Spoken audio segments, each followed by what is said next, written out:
Sakal Gunarnavasha Vande Guru Sri Charanarabindam.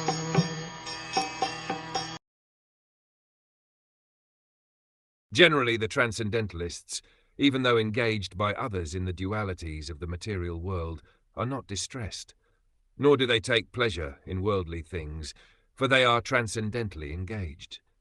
The transcendentalists are the empiric philosophers, the mystics and the devotees of the Lord. Empiric philosophers aim at the perfection of merging into the being of the Absolute. Mystics aim at perceiving the all-pervading supersoul, and the devotees of the Lord are engaged in the transcendental loving service of the personality of Godhead.